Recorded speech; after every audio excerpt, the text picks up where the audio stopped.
Welcome to our channel. Today we how to register with VED.io for trimming overlays and B-roll. Easy tutorial step by step clearly. To begin, open your web browser and navigate to VED.io. On the home page, locate the sign up button in the top right corner. Click on the sign up button to start the registration process. You will be presented with options to sign up using Google, Facebook, or your email. If you choose to sign up with Google or Facebook, click on the respective button and follow the prompts. To register using your email, click on the Sign Up with Email option. Enter your email address in the designated field. Create a strong password and confirm it in the next field. Once you have filled in the information, click the Sign Up button. You may receive a verification email, so check your inbox and follow the provided link to verify your account.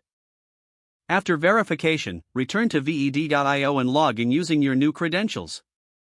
Once logged in, you will be directed to the main dashboard.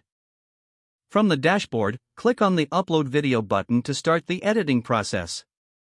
Select the video you wish to trim or overlay. After uploading, use the toolbar on the left to access various editing features. To trim your video, click on the video timeline and adjust the markers as needed.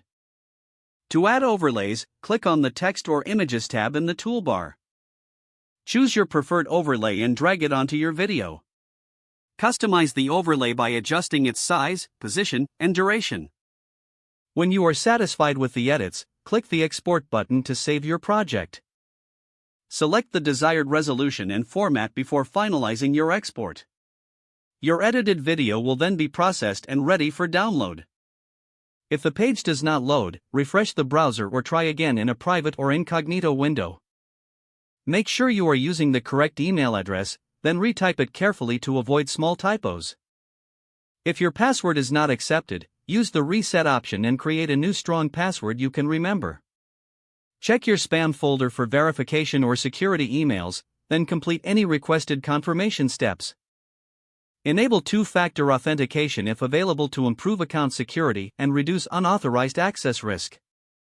After signing in, review your profile details so your contact information and settings are accurate and current. Don't forget to like this video and subscribe to our channel for more step-by-step tech guides.